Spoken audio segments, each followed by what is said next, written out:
여호수아 6장 8절부터 21절입니다.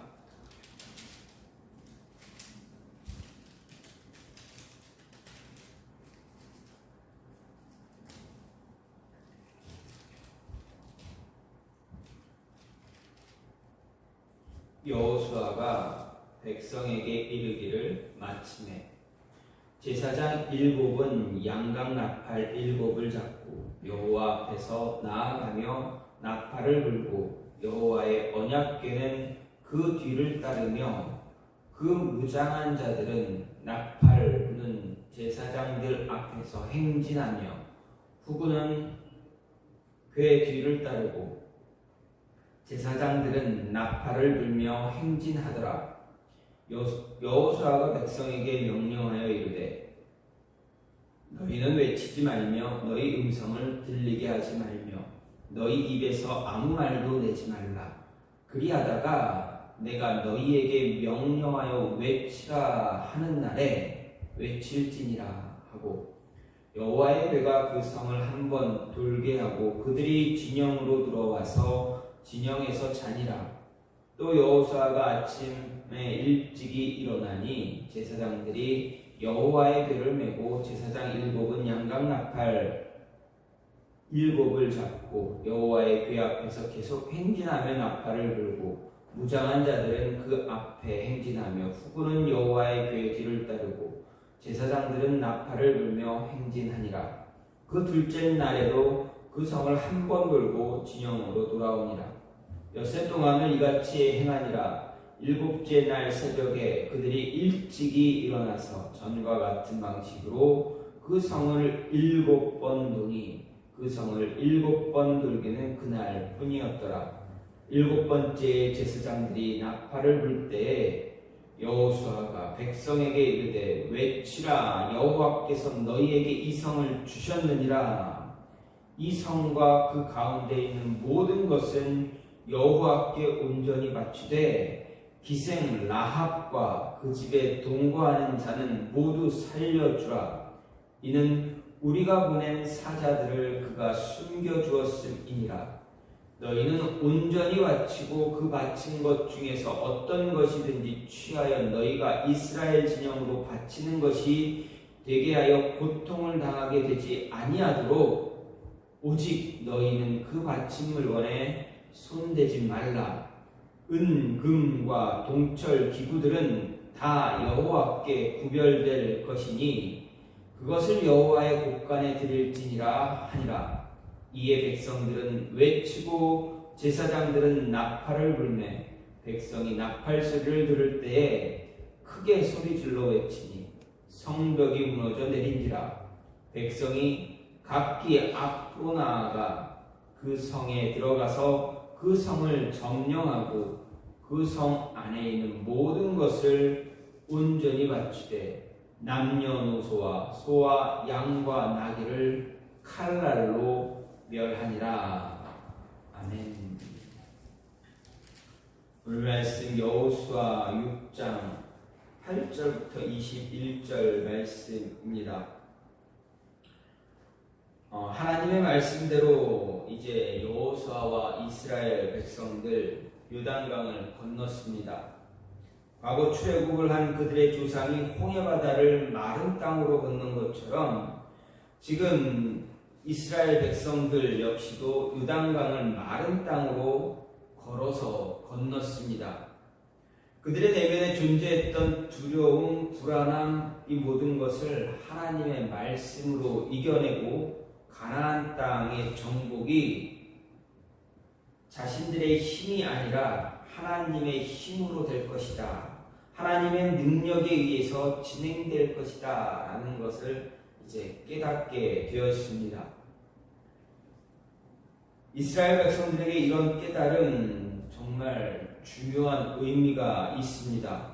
그 의미가 오늘 사건 여리고성이 무너지는 사건을 통해서 또다시 나타나고 있음을 알 수가 있습니다. 왜냐하면 요단강을 건넌과 동시에 앞으로 일어날 모든 사건의 배후에는 언제나 하나님이 계시고 또 하나님의 뜻에 따라 하나님의 계획에 따라 모든 것이 이루어질 것을 깨달은 백성들 여리고성을 무너뜨릴 하나님의 전략과 전술에 대해서 단 한 사람도 말하지 않았다라는 것을 볼 때 알 수가 있습니다. 여러분 생각해 보십시오. 여리고성을 무너뜨릴 때 하나님의 전략과 전술은 무엇이었습니까? 그냥 성을 한 바퀴 돌고 도는 것입니다. 아무 말 없이 한 바퀴를 돌고 돌아오는 것입니다. 마지막 날 7번째 날은 그냥 7번만 돌라 이야기합니다. 대신에 조건이 있습니다. 말 한마디 하지 않는 것입니다. 단 한마디도 하지 않고 그냥 돌기만 하는 것입니다. 여러분 이런 전투의 전술은 전쟁에 있어서 이런 전술 과연 있겠습니까? 전쟁하기 전에 전쟁에 나서는 자들이 전투에 나서는 사람들이 이렇게 하는 전투를 이렇게 하는 군대가 있겠습니까? 단 한 군대도 단 한 나라도 단 한 민족도 이렇게 전쟁하지 않습니다. 정말 생각해보면 사람의 생각으로는 이성적으로는 생각할 수 없는 그러한 모습입니다. 아무리 능력이 많다고 할지라도 어떻게 매일 성을 한 바퀴 돌고 마지막 7일째 7번 돈 후에 함성을 지르면 성이 무너질 것이다 라는 것을 어떻게 믿고 나아갈 수가 있겠습니까? 그런데 실제로 이스라엘 백성들이 그렇게 했더니 그런 일들이 벌어졌습니다. 그러면 왜 이스라엘 백성들은 정말 여리고 성 앞에서 이렇게 할 수 있었는가? 어떻게 그들이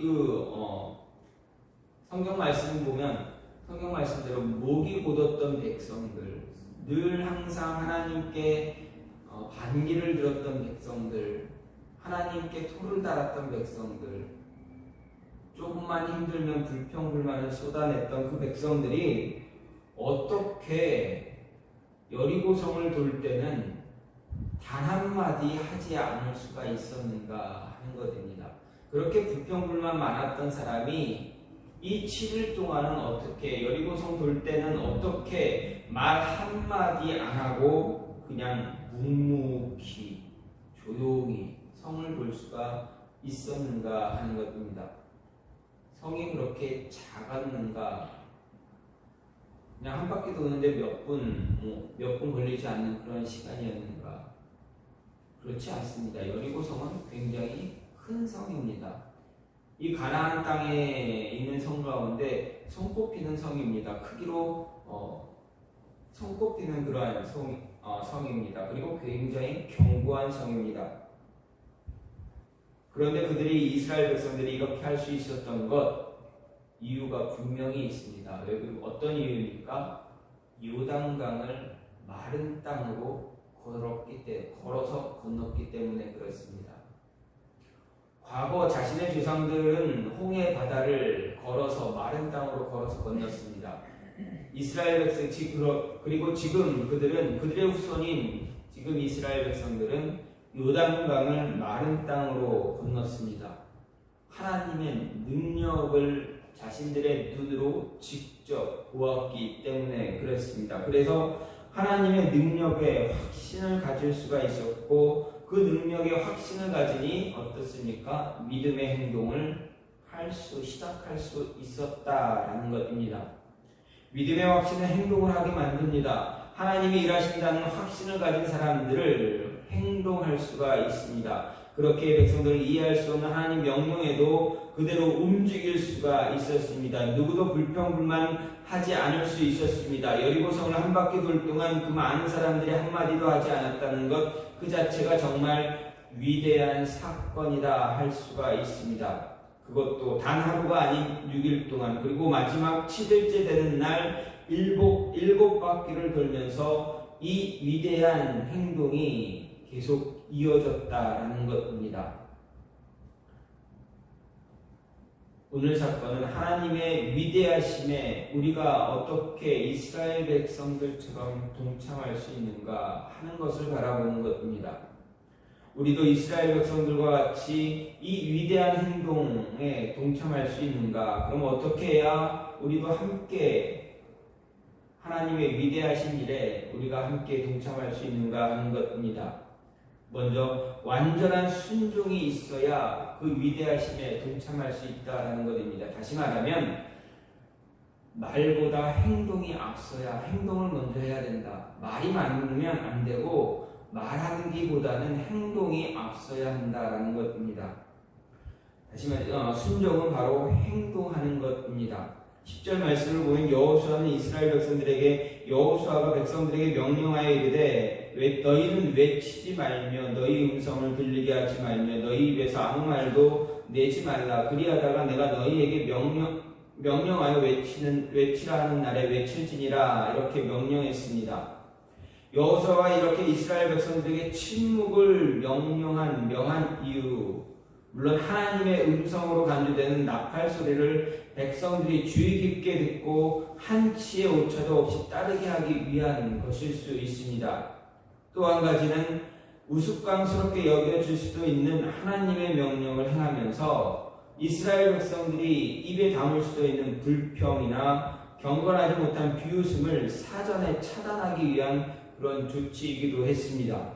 즉 하나님 명령 앞에서 자신의 의견, 생각 말하지 말라라는 의미로 침묵하라 이야기하는 것입니다. 그렇습니다. 하나님 명령 앞에서 하나님의 백성들 결코 자신의 소리를 내지 말아야 한다라는 것입니다. 이것은 하나님의 절대적인 권위에 대한 도전인 동시에 하나님의 능력, 신뢰하지 못하기 때문이다라는 것입니다. 명백한 불신앙입니다. 생각해 보십시오. 어찌 종이 된 종이 주인의 명령을 판단하고 평가할 수 있겠는가 하는 것입니다. 종은 주인의 명령을 판단하거나 평가할 수 없습니다. 또 미련하고 무지한 자가 명철하고 지혜로운 자의 행위를 판단하고 평가할 수 없습니다. 만일 주인의 명령을 판단하고 평가하는 종이 있다면 주인은 그 종을 어떻게 하겠습니까? 그 종을 내칩니다. 책망하거나 징벌을 내립니다. 명철하고 지혜로운 자를 판단하는 어리석은 자가 있다면 필연적으로 오해와 편견에 빠질 수밖에 없고 또 모든 사람의 비웃음거리만 되어질 뿐입니다. 그렇기에 하나님의 명령을 판단하고 평가할 수 있는 것 아무것도 없다라는 것입니다. 그런 모습 도저히 있을 수도 없고 있어서도 안 되는 일입니다. 그래서 시편 기자는 시편 4장 4절에서 이렇게 이야기합니다. 너희는 떨며 범죄치 말지어다 자리에 누워 심중에 말하고 잠잠하라. 너희는 하나님 앞에서 그냥 잠잠하라 라고 하는 것입니다. 따라서 우리는 하나님 말씀에 우리의 생각을 접목시키지 말아야 합니다. 우리의 생각과 우리의 뜻을 강요하지 말아야 합니다. 하나님 앞에서 내 생각과 내 뜻을 기도라는 명목 아래 강요하는 그런 행동 갖지 말아야 한다라는 것입니다. 분명 하나님은 여호수아를 통해서 이스라엘 백성들에게 명령하셨습니다. 하나님 앞에서 자신의 목소리를 높이지 말라고 하셨습니다. 아니 목소리를 내지 말라 하셨습니다. 비록 자신의 생각과 다르다고 해서 또 자신의 마음에 들지 않는다고 해서 하나님이 주신 말씀 따르지 않는, 순종하지 않는 그런 행동, 그런 말 일체하지 말라라는 것입니다.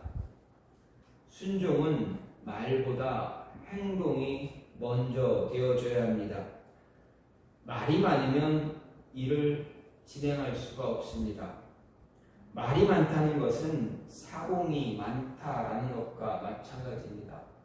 사공이 많으면 결국 배는 어디로 가게 된다고 합니까? 산으로 올라간다 말합니다. 말이 많으면 하나님의 뜻이 아니라 사람의 뜻에 따라서 일이 진행되어진다라는 것 잊지 말고 말하기보다는 침묵과 함께 행동함으로 순종할 줄 아는 그러한 하나님의 사람 되어야 위대한 하나님의 역사에 동참할 수 있다는 것입니다. 성령의 역사를 경험할 수가 있습니다. 또 한 가지는 게으름을 버리고 준비하는 자가 되어져야 하나님의 위대하신 일에 동참할 수가 있습니다. 15절 말씀을 보면 이스라엘 백성들은 7일째 되는 날 새벽에 일찍 일어났다 말하고 있습니다. 백성들이 이렇게 평소보다 일찍 일어난 이유 무엇인가? 분명 생각해보면 그날이 그들에게 행할 일들이 참 많이 있기 때문에 그렇습니다. 매일매일 하루 한 바퀴만 돌면 됐지만 이 7일째 되는 날은 무려 7바퀴를 돌아야만 했습니다. 한 바퀴 도는 시간과 7바퀴 도는 시간 분명 차이가 있습니다. 그날 그들은 지난 6일 동안과 달리 7바퀴를 돌고 고함을 지르고 성을 무너뜨려야 했습니다. 그리고 무너진 성으로 진격해서 완전히 성을 함락시켜야만 했습니다. 가나안 그 여리고 성에 살고 있는 그러한 그 민족들 가나안 민족들을 완전히 완전히 물리쳐야만 했습니다. 그래서 다른 날보다 훨씬 더 새벽 일찍 일어나게 된 것입니다. 이는 이스라엘 백성들이 하나님의 뜻을 얼마나 철저하고 치밀하게 계획하고 준비했는가, 그래서 행동했는가 잘 보여주는 그런 모습입니다. 그들이 만약 이 7일째 되는 날 어떻게 행동할 것인지에 대해서 아무 계획도 준비도 없이 그날을 맞이했다면 결코 이렇게 새벽에 일찍이 일어나지 않았을 것입니다.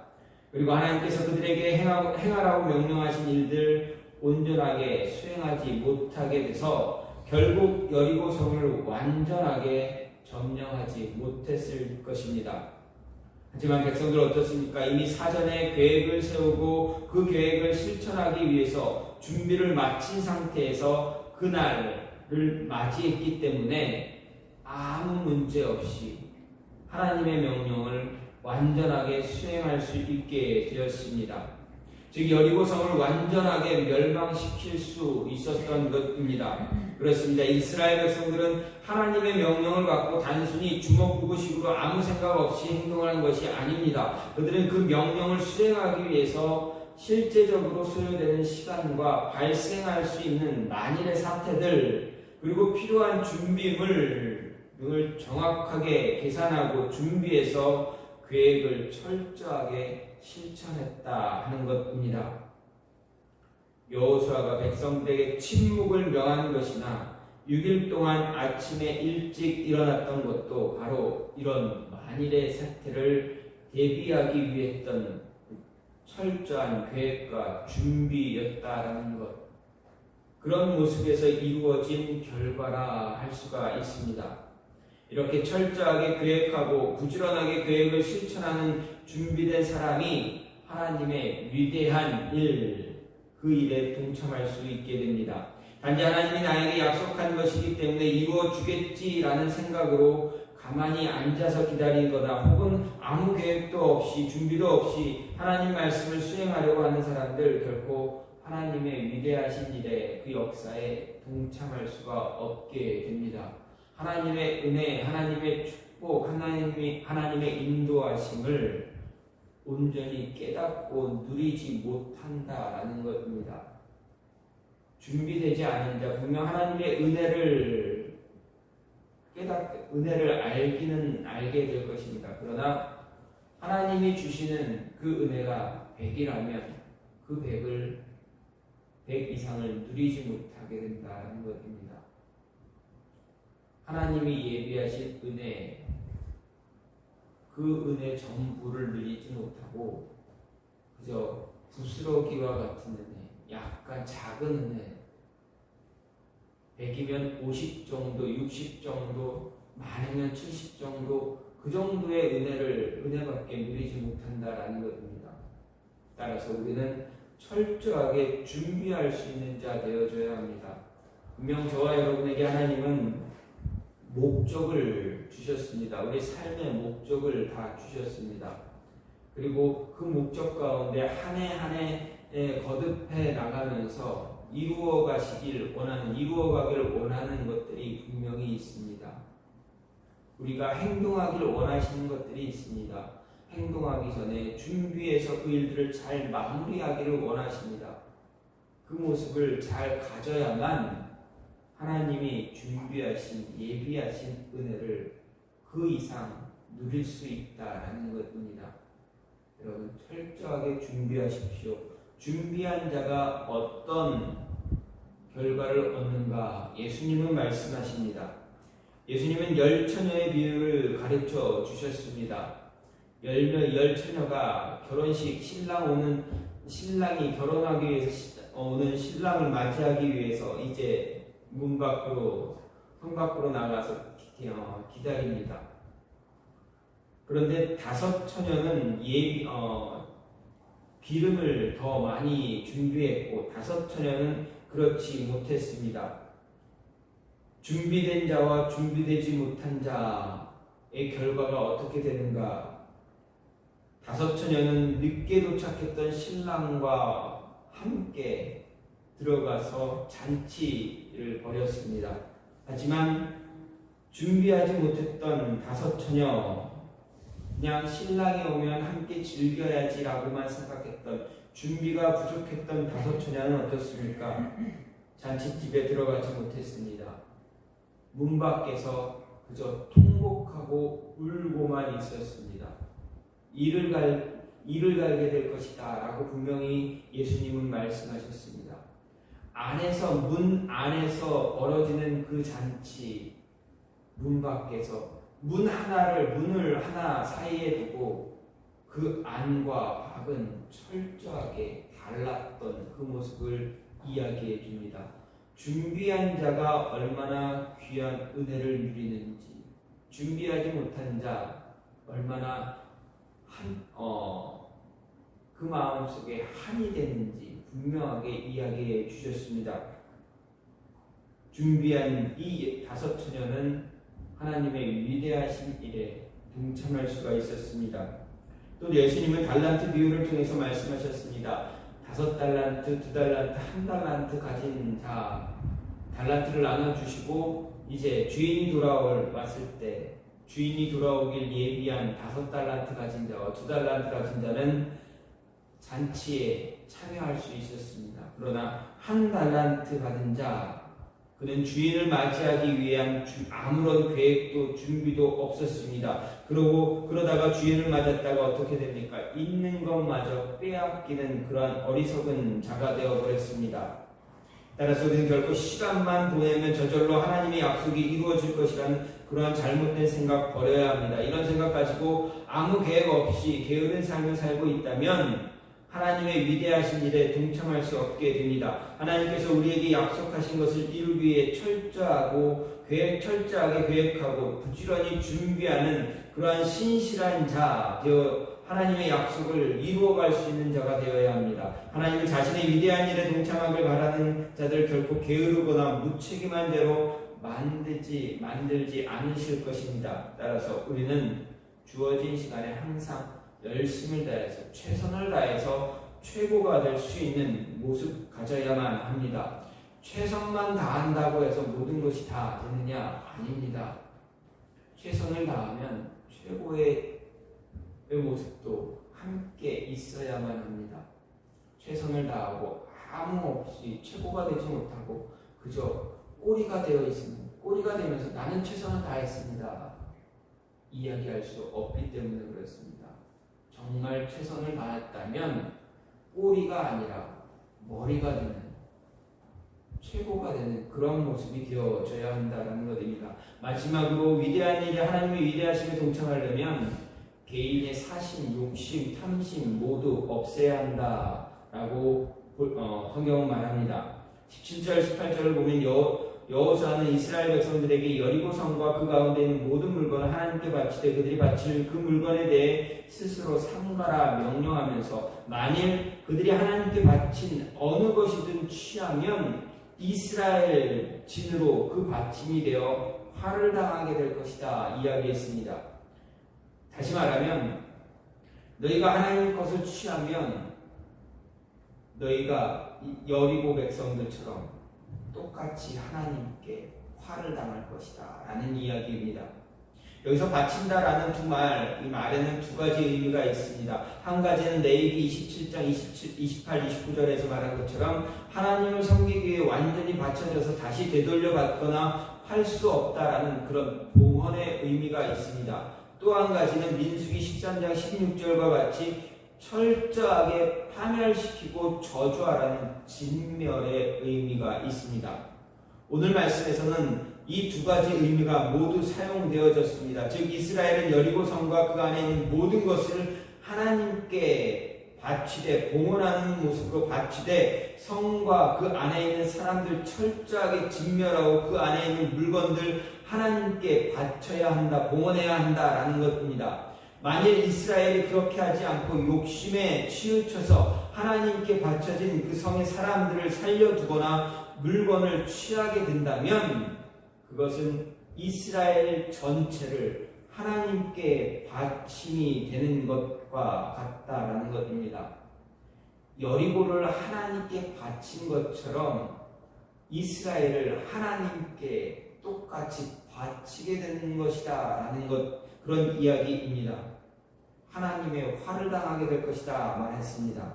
이런 여호수아의 경고성 예언 이후에 아간으로 인해서 현시가 되었습니다. 결국 이스라엘이 아이성 전투에서 비참하게 패배하는 결과를 갖게 되었습니다.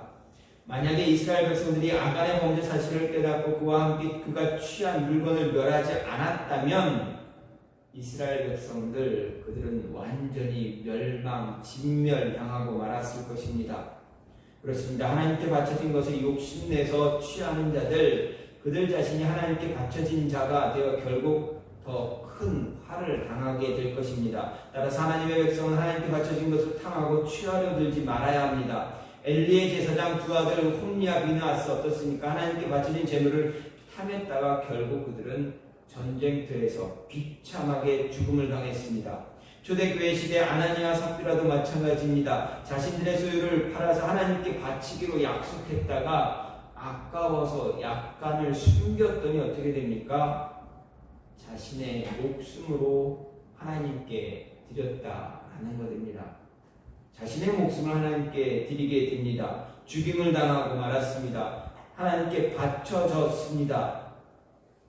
따라서 우리는 하나님께 바쳐진 것에 우리의 욕심이나 탐심을 가져서는 안 된다라는 것입니다. 하나님의 것은 하나님께 드릴 수 있는 신앙을 확실하게 간직하는 자 되어져야 합니다. 왜냐하면 하나님은 이미 우리에게 부족한 것 없이 주셨기 때문입니다. 예수 그리스도를 우리에게 주심으로 인해서 우리를 죄에서 자유하게 하셨습니다. 십자가에 내어 주심으로 인해서 우리를 영원한 생명으로 인도해 주셨습니다. 이미 우리에게 차고 넘치는 은혜를 주셨습니다. 뿐만이 아닙니다. 우리가 매일매일 살아갈 때 생활할 때 부족하지 않도록 필요도 채워주십니다. 채워주셨습니다. 그리고 앞으로도 채워주실 것입니다. 이스라엘 백성들이 광야에서 40년 동안 먹을 것이 없을 때, 마실 물이 없을 때 하나님은 늘 채워주셨다라는 것. 우리의 삶을 돌아보면 늘 그 은혜가 있었음을 우리 스스로가 알고 있습니다. 따라서 하나님이 채워주심을 믿고 확신함으로 인해서 개인적인 욕심, 하나님의 것을 탐하는 그런 모습 갖지 말아야 한다라는 것입니다. 오늘 말씀은 여리고성, 무너지는 여리고성을 보면서 우리가 참 잘 알고 있는 말씀입니다. 이 말씀을 통해서 우리도 이스라엘 백성처럼 하나님의 위대하신 일에 동참할 수 있다라는 것입니다. 위대하신 일에 동참하기 위해서는 어떻게 해야 되느냐? 욕심 버려야 됩니다. 내 욕심, 내 탐심 갖지 말아야. 하나님의 것에 탐하는 그런 모습 갖지 말고 게으른 자 되지 말고 늘 준비하고 성실하게 신실하게 준비하는 자 되어서 행동을 함으로 하나님의 말씀에 순종할 줄 아는 자 될 때 하나님의 위대하신 역사에 성령의 역사에 동참할 수 있다라는 것 늘 기억하시고 그러한 삶을 살아갈 수 있는 저와 여러분이 되기를 그런 한 주간을 통해서 하나님께 한 주간을 살아가면서 또 또다시 이 자리에서 하나님께 기도할 때 하나님 한 주간을 그렇게 살 수 있게 해주시며 감사합니다라고 고백할 수 있는 저와 여러분이 되기를 간절히 소망합니다. 이 시간 같이 기도하길 원하는 것. 네, 하나님 우리도 이스라엘 백성들처럼